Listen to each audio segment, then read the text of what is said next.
Hey there, I'm Jeff with CreditCards.com. Today we're going over the Inc. Business Preferred Credit Card from Chase. This is definitely one of the most popular business credit cards out there, and for good reasons.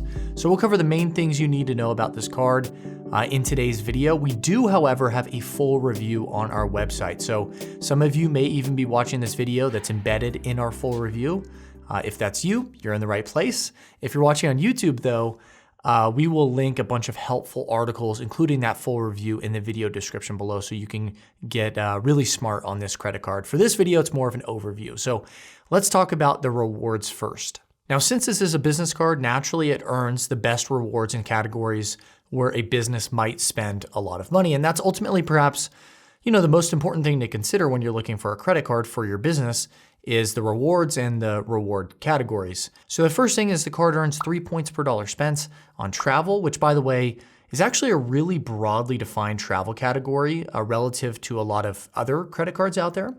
Also, you earn 3 points per dollar spent on shipping, 3 points per dollar spent on internet, cable, and phone services, and 3 points per dollar spent on select advertising purchases. And that is up to a combined yearly spending of $150,000. After you reach that amount for all those categories combined, then you would actually earn 1 point per dollar spent.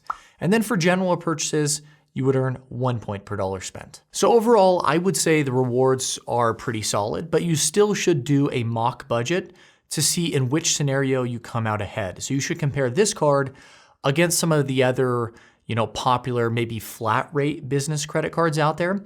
And you need to make sure you factor in the annual fees and the other benefits that the card might offer. You can see the annual fee situation for this card here on the screen. Just make sure that you run through what you think you'll earn in terms of the rewards, and then make sure to subtract out any expected fees along the way. And then you can decide between a popular card like this, but also a card that maybe doesn't earn, points in different tiers. It maybe earns, flat rate rewards across all categories. My guess is that when you do that analysis, this card will be overall really competitive. Now, since this is a rewards credit card, not necessarily a cashback credit card, you have to factor in how many rewards you might earn, but also how you can redeem those rewards and what they would be worth when you do go to redeem them. And fortunately with Chase, this card actually earns Chase Ultimate Rewards points, which are some of the most desirable and flexible points of any, credit card system out there. So I think you're in good hands with Chase, but you still want to make sure you're factoring in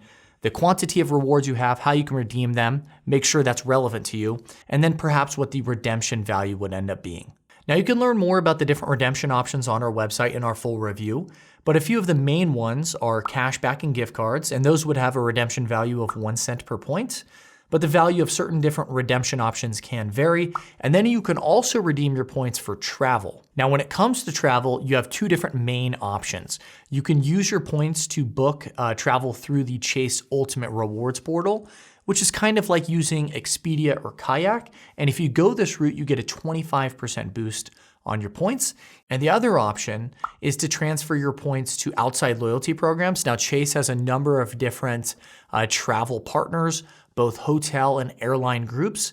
They have one of the strongest list of travel partners out there. I won't go through all of it now because it could be a video in and of itself, but you can read more about that in our full review. That can be a great way to maximize the value of your points. In addition to that, Chase has made it so you can add employees to your account free of charge. And you can also set individual spending limits per employee so things don't get out of hand. And the best part is that your business, you earn the rewards for the spending that your employees do. Also, the card comes with a number of additional perks, far too many for me to list here, but those would include things like certain types of added insurance, additional protections, $0 fraud liability. You can learn about those in our full review. I would say if you end up using one or two of those every so often, they could make the card worth it in and of themselves. So you should definitely look through those additional benefits because I think a lot of people, when they talk about the card, they overlook them, but they're pretty powerful and you should peruse our full review to see those additional benefits. So overall, I would say it's definitely warranted for people to consider this one of the best business cards out there. You should always compare it to other cards though, and that's why CreditCards.com exists. So check out our website, check out our full review. That's it though. Have a great day.